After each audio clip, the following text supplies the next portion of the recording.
الحمد لله رب العالمين، وصلى الله تعالى وسلم وبارك على جميع الأنبياء والمرسلين، خصوصا سيدهم وإمامهم محمد سيد الأولين والآخرين وآله أجمعين من الصحب والأزواج والقرابة والتابعين لهم بإحسان إلى يوم الدين. مسلمانانی بەڕێز و خۆشەویست برایان خوشکان، السلام عليكم ورحمة الله. ئێمە لەسەر پێشکەشکردنی بابەتی بەرەو دۆستایەتی و هاوکاری لە نێوان مسلماناندا بەردەوامین. گەیشتووینە سەر ئاڵقەی 16ەم کە دەبێتە ئاڵقەی 4ەم لە تەوەری 3ەم بە شێوەی پەسەند پێکەوە مامەڵەکردن، چونکە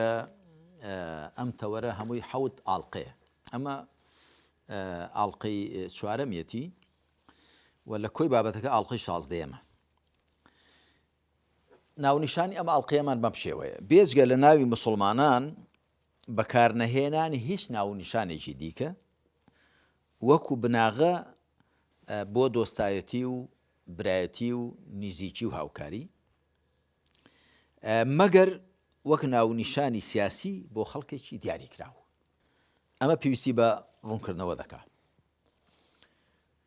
وەکو لە ئاڵقەکانی ڕابردووشدا چەند جارێک باسمان کرد، خوا یەک ناونیشانی بۆ ئێمەی شوێن کەوتوانی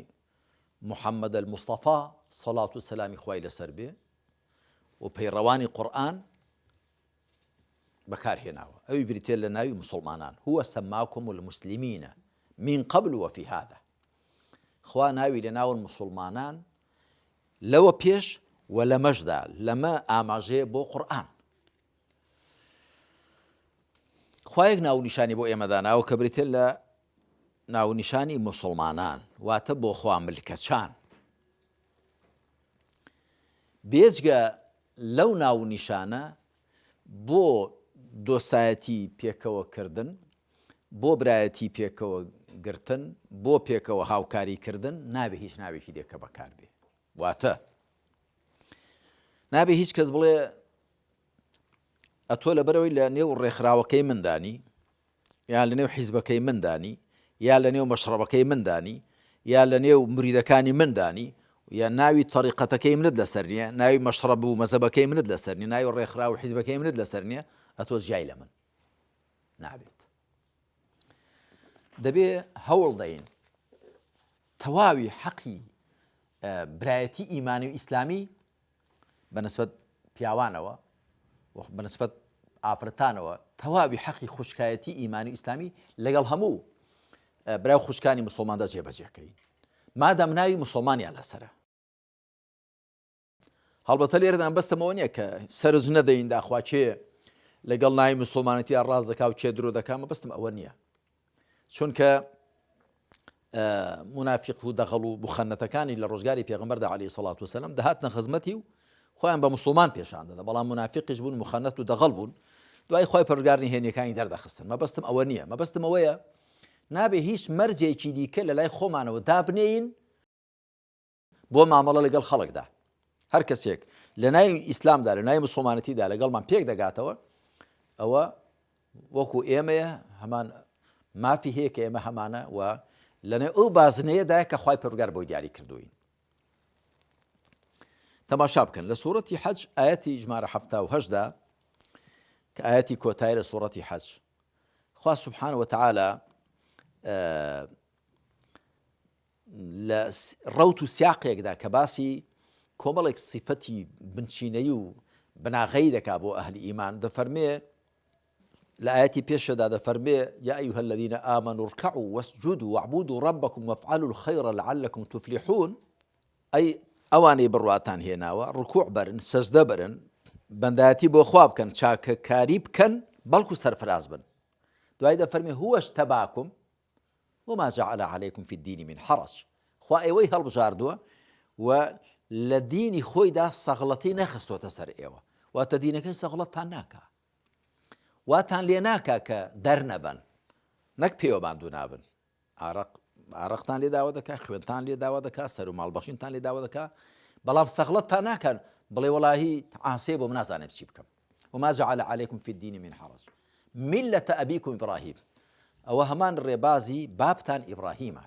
بابي معنويتان دعيد فرمي هو سماكم المسلمين من قبل وفي هذا أو هندێک لە زانایان دەڵێن ڕناوکەی بۆ ئیبراهیم دەچێتەوە بەڵام لە ڕاستی دەچێتەوە بۆ خوا ناوی لێ ناون مسلمانان لە پێشدا و لەمەشدا کە لە قورئانە ليكون الرسول شهيدا عليكم وتكونوا شهداء على الناس تاكو پێغەمبەر عليه الصلاة والسلام بەسەر ئێوە چاودێر بێ و شاید بێ ئێوەش چاودێر بن بەسەر خەڵک و بەسەر مرۆڤایەتیەوە چاودێربوونی پێغەمبەر عليه الصلاة والسلام بەڵگە و شایدبوونی بەسەر ئومەتەکەیەوە ئەوەیە کە ئیسلامی لە خۆیدا بۆ بەرجەستە کردوون لە ژیانی تاچی و خێزانی و کۆمەڵایەتی سیاسی خۆیدا ئیسلامی بۆ جێبەجێ کردوون پێشانی داون ئاوا ئیسلام جێبەجێ دەبێت لەسەرتان بەڵگەیە لەسەرتان شایەدە لەسەرتان و چاودێرە ئێوەش دەبێ هەمان ئەرک کە پێغەمبەر عليه الصلاة والسلام لە نێو ئێوەدا جێبەجێ کردەوە شەوڵدەن بەسەر مرۆڤاتیەوە هەمان ئەرک جێبەجێکەن لە سوورەتی ئالی عیمران ئاەتی ژمارە 102 داخوا ڕوودەکاتە بڕواداران یا ئەیها الذین آمنوا اتقوا الله حق تقاته ولا تموتن إلا وأنتم مسلمون ئەی ئەوانەی بڕواتان هێناوە وەکو بۆ خوا شایستێ پارێزی لێ بکەن بە موسڵمانەتیش نەبێ مەمرن جا خۆ ئینسان مردنەکەی بەدەست خۆی نییە کەنجێ و لەکوێ و چۆنە بەڵام ژیانەکەت بەدەست خۆتان واتە هەوڵدەن ژیانەکەتان بە پێی ئیسلام بڕێکەن ئەو کاتە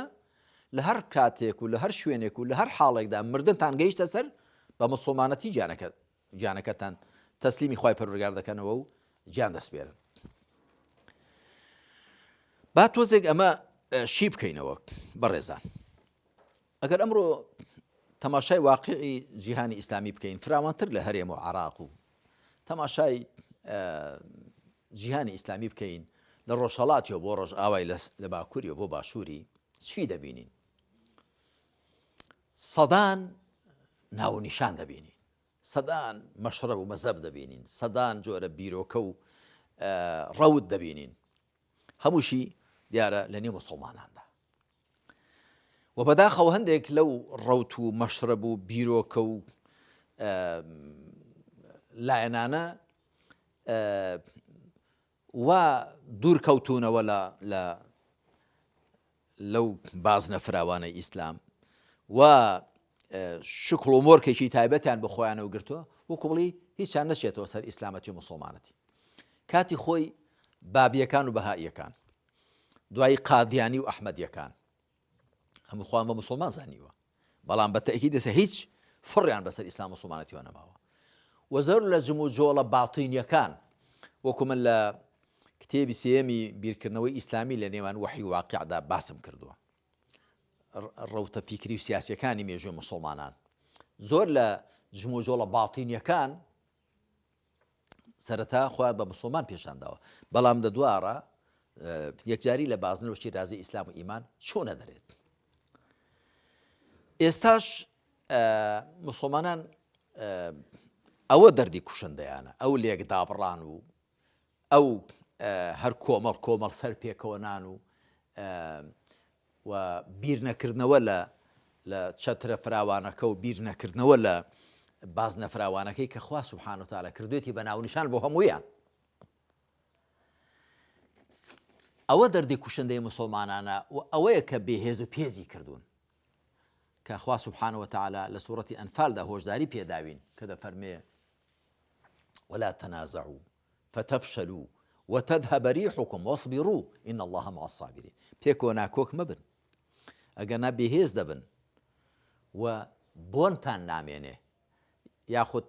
تذهب ريحكم إن تذهب قوتكم قوتتان نامێنێ یاخود بۆن و بەرامەتتان نامێنێ هێز و پێستان نامێنێ و خۆراگر بن خوا لەگەڵ خۆراگراندایە بەداخەوە دەڵێن کە بە هەندێک سەرژمێر ملیارێک و 500 ملیۆن بە هەندێکیان ملیارێک و 700 تا 800 ملیۆن دەڕۆن یعنی لە 2 ملیاریان نزیک خستوەتەوە لەو 8 ملیارە مرۆڤەی کە لەسەر زەوی دەژی یەک لەسەر چواریان لەسەر ئیسلام حسابن بەڵام کە سەرنجی نێوەڕۆکیان دەدەی بەداخەوە کە کەمیان نێوەڕۆکیان ئەو نێوەڕۆکەیە کە شەریعەت فەرمانی پێکردووە و لەم حاڵەتەشدایە کە ئەو فەرمایشتەی پێغەمبەرمان صلى الله عليه وآله وسلم دێتەوە بیر کە دەفەرمێ ستتداعى عليكم الأمم كما تتداعى الأكلة إلى قصعتها. قالوا أو من قلة نحن يومئذ يا رسول الله؟ قال بل إنكم يومئذ كثير ولكنكم غثاء كغثاء السيل يوضع في قلوبكم الوهن. قالوا وما الوهن؟ قال حب الدنيا وكراهية الموت أو وكراهية القتال. كأما فرمودناسان بەلای کەمەوە سەنەدەکەیان بە باش داناوە بە حەسەن داناوە. دەفەرمێ کاتێک دێت کۆمەڵەکانی دنیا خەڵکی دنیا تێتان دەوروچێن وەکو چۆن کۆمەڵە کەسێک لە قاپە چێشتێک دەوروچێ، هەر کەسە لە بەرەو خۆ دەستی دەگەێنێتێ پاروی لێدا دەگرێت. گوتیان ئەی پێغەمبەری خوا عەلەیهی سەڵات وسەلام لە ڕۆژەدا ئێمە لەبەر کەمیان وامان لێدێ کەمین؟ فەرمووی نەخێر زۆرن، بەڵام کەف و کوڵ و پوش و پەڵاشن وەکو پوش و پەڵاشی سەر دەریا، لەبەرەوەی وەهنتان دەخرێتە نێو دڵ. گوتیان وەهن چییە؟ فەرمووی حب الدنیا وكراهية الموت، خۆشویستنی دنیا و ترسان لە مردن یاخود ترسان لە جەنگ. ڕێک ئەوەی کە پێغەمبەر عەلەیهی سەڵات وسەلام 1400 ساڵ لەوە پێش فەرموویەتی ئێستا لە واقعی خۆماندا بە بەرچەسەکراوی دەیبینین. مسڵمانان وەکو گوتم بە هێندێک سەرژمێر نزیکەی 2 ملیار کەس دەبن، یعنی 2000 ملیۆن کەس، یەک لەسەر 4 دنیا مسڵمانانن. بەڵام تەماشا بکە لە کوێی نەخشەی سیاسی دنیادان چیان بەدەستە. ڕێک وەکو فەرمایشتەکەی پێغەمبەر دەفەرمێ عەلەیهی سەڵات وسەلام وەکو چۆن کۆمەڵە کەسێک دەوری قاپەت خواردنێک سینیە خواردنێک دەدەن هەر کەسە لە بەرەو خۆ پاروی لێدا دەگرێ. ئەمڕۆ ئاوان چین لەولاوە دێ دەبێ ئێران و سعودیە پێکەوە ئاشکاتەوە، لەولاو ئەمریکا دێ بە یەکێ لە حوکمڕانانی دەوڵەتانی کەندا و دەڵێ گەر هەفتەیەک لێت گەڕێین ئەتۆ لە شوێنی خۆت نامێنی، واتە بەهۆی منەوە لەوێی. ئەمریکا و هەندێک دەوڵەتانی دیکەی حکمی میراتی و بنەماڵەیی دەبێت لە فریای حکمڕانێک بکەون کە لە هەڵبژاردن دۆڕاندوویەتی لەسەر کورسیەکەی دای بنێن. و هەروەها زۆر لەو دیمەنانە دەبینی کە هەمووی بێهێزی و بێپێزیە. ئەگەر ئەمڕۆ تەماشای حکمڕانانی وڵاتانی مسلمان نشین بکەی، ئەگەر بڵێ حکمڕانەکانیان لە هەموو خەڵکەکەی دیکە خراپترن، ڕەنگە شتێکی دوور لە ڕاستیت نەگوت بێ. خۆپەسند، خۆبەزلگر، هیچ لە باراندا نەبوو، بێعیلم، بێتەقوا، بێتاعەت، ئەمجا گوێ لە مزد بۆ دوژمن و وەکو عەرەب دەڵێن ئەسەد عەلەیە وعەلە الئەعداء نەعامەة، لەسەر من شێرە و لە بەرامبەر دوژمنانیشمدا وشتر مەلە. ئەمە گومانی تێدا نییە کە ئەو لێک دابڕانی مسڵمانان و لێک دوورکەوتنەوەیان وای لێ کردو کە مسڵمانان هێز و پێزیان نەمێنێت و هەر پارچیان بەدەست کەسێکەوە بچێ، و وای لێ کردوون کە خۆیان بە ناچار ببێنن بۆ ئەوەی درێژە بە حکمڕانیەکەیان بدەن گوێ لە مستی زلهێزێک بن، گوێ لە مستی بن، پاریان لێ دەستێنن، نەوت و خێر و بێری وڵاتیان بە تاڵان دەبن، ئەگەرنا ئەتۆ دەڕوخەیت. بۆ چونکە لە نێو خەڵک و جەماوەرەکەی خۆیدا بنکەی جەماوەری نییە، خۆشەویست نییە لە نێو خەڵکەکەی نایەوێ، یان دەبێ لە نێو خۆیدا بە ئاگر و ئاسن خۆی پسەپێنێ، یا دەستی بە زلهێزێکەوە بێ و بەو بایەوە بژی کە لەلای ئەو زلهێزەوە دێ. بۆیە خوا سوبحانە وتەعالا ئاگادارمان دەکاتەوە کە ئەی ئەوانەی بڕواتان هێناوە وەکو بۆ خوا شایستەیە پارێزی لێ بکەن، بە مەسڵمانەتیش نەبێ مەمرن. وەکو عومەر خوالی ڕازی بێ کاتێککە هات بۆ شام لە سیاقێکدا گوتی ئین الله تعالى أعزنا بالإسلام فمهما ابتغينا العزة في غيره أذلنا الله. خو ئێمەی بەهۆی ئیسلام و عەزیز و باڵا دەست و دەستڕۆیشت و کردووە، هەرچەندە عیزت لە غەیری ئیسلام بخوازین خوای پروردگار زەبون و زەلیلمان دەکات. ئێستا ئەوە بەسەر گەلی عەرەبدا هاتووە بە پلەی یەکەم و بەسەر گەلانی دیکە مسڵماندا بە پلەی دیکە هاتووە کە تەماشا دەکەی لە وڵاتی خۆیاندا زەبون و زەلیلن، گوێ لە مستی دوژمنانن و بەرامبەر بە خەڵکەکەی خۆیان ڕق و زبرن و بەرامبەر بە دوژمنان و ناحەزانیش نەرم و نۆڵ و تووک نەرمن. خوا بە لوتف و کەڕەمی خۆی یارمەتی هەموو لایەکماندا کە تەنیا شانازی بە ئیسلامەوە بکەین و تەنیا ئەو چەترەی کە جێ هەمومانی لە بن دەبێتەوە کە ناوی مسڵمانەتیە، تەنیا ئەو چەترە لەسەر سەری خۆمان ببینین و ناو نیشان و شتەکانی دیکە تەنیا بۆ کاری دنیایی و بۆ جموجۆڵ و چالاکیەکان بەکاربێنین نەک بۆ لێکدا بڕین و بۆ سەلام لێک دینەکردن و بۆ لێک دوورکەوتنەوە کە بە تاکید ئەو کاتە لە زیاتی ئەوەی ئەو ناو نیشانانە لیان بەهرەمەند بین لیان زەرمەند دەبین و لە ڕۆژی دوایشدا خوای پەروەردگار لەسەر ئەوە سزامان دەدا و لێمان دەپرسێتەوە. لێرەجا کۆتایی بەم ئاڵلقەی 16 ئەمەش دێنین. صلى الله على محمد وعلى آله وصحبه أجمعين والحمد لله رب العالمين.